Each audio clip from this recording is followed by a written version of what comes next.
खुलुमबाय जोंनि बर' हारिनि गासैबो रायजो राजाफोर आरो आदै मादै आदाबा जोंनि फंबाय बिनानाव लोगोसे बर' हारिनि आंगो लोगोफोर आंनि गोसो गोरबोजों नोंथांमोनखौ गोबां मदद होनायनि थाखाय आं नोंथांमोनखौ मान बावहरबाय आरो जोंनि बे मिशन जाय बिसोर सानै गथ'फोरखौ लायनायाव नोंथांमोना जे डनेशन खालामबाय आं बैसोर मानसिफोरखौ आं गोसो गोरबोजों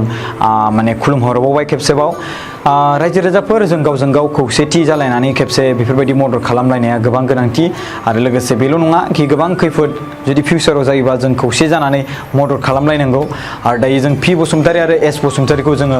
लाबोनो थाखाय जोंहा मोनसे अर्डार लेटारबो मोनखाबाय मिन्स अर्डार माने जायखौ जों लायनो थाखाय थांनो नागिरदों बिसोरो CWC शेल्टार हमाव दङ बिसोरखौ जोङो फुल माने गभर्नमेन्ट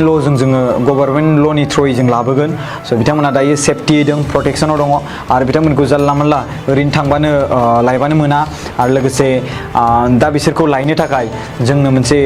अर्डार लेटार मोनबाय बेखौ जों देखायनांगौ आरो भेरिफाइ खालामनांगौ डकुमेन्ट्सफोरखौ अब्लासो जों मोनबोगोन बेंगलरनि ओरै बेयाव जोंनि काजलगावनि CWC नि अफिसार जोंहा मिन्स चेयारपारसन बिथांमोना बे लेटारखौ हरदों श्रीमती अन्जलि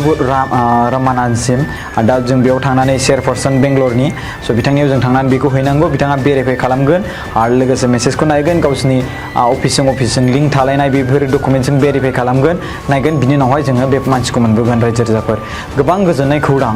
जे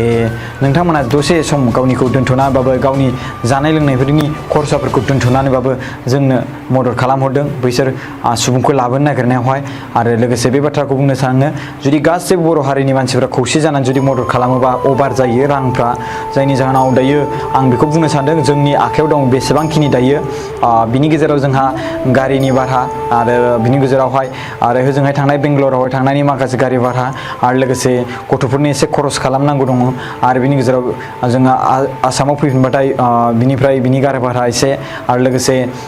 मा जायो बेखौ नायनि बेसेबांसो लायो आरो लोगोसे जोंहा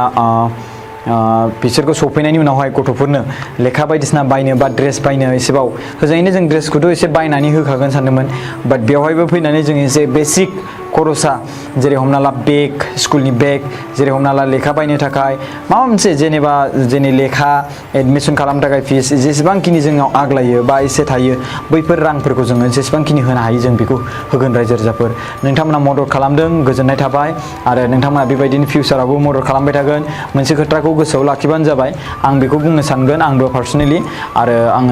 आंबो एसेबांखिनि इनकाम खालामग्रा मानसि नङाब्लाबो आंबो होदों गावनि फारसेनिफ्राय आं नोंथांमोननि सिगाङाव फार्स्ट ओपनिं भिडिअ खालामनाय समावनो आंनो फार्स्ट डनेशन खालामदों बे गावखौनो गावनि माबायावनो ओमफ्राय बिनि गेजेराव आं नोंथांमोननो देखायखादों श' खालामदों ओमफ्राय लोगोसे बिनि उनावहाय नोंथांमोना डनेशन खालामनानै बिसोर सानैखौ लाबोनो थाखाय मदद खालामदों ओमफ्राय गोसो गोरबोआ गोबां गोजोननाय थादों दा सामथायबारिनि माखासे सुबुंफ्रा जोंखौ लेंहरदों गाबोन थांगोन आरो बिथांमोना जुदि मदद खालामोबा बिनि सायावहाय जों भिडिअ मोनसे बानायबावगोन आरोना दा मोनसे खोथाया बेनोखि जों गासिबो रायजो राजाफ्रा खौसे जानानै जुदि मदद खालामलायोब्ला बिसोर सुबुंखौ लाबोनाय मानायाव गोबां बाराबो जायो नंगौ नंनाया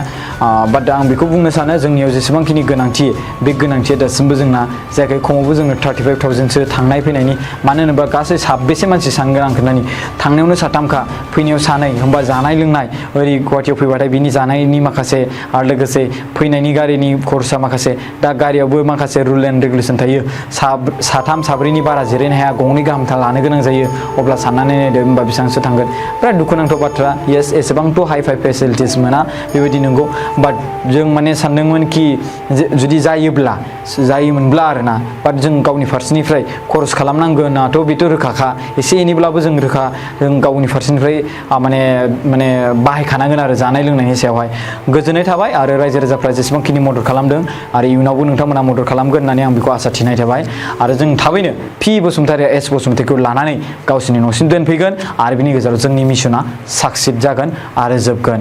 आरो बेयावहाय जायफोर मदद खालामदों आं बिथांमोनखौ गोसो गोरबोजों खुलुमनाय थाहरबाय आरो लोगोसे जायफोर काजलगावनि CWC अफिसारफोर बा चेयारमेनमोन बा चेयारपारसन बिथांमोन मेम्बारफोर बिथांमोना बे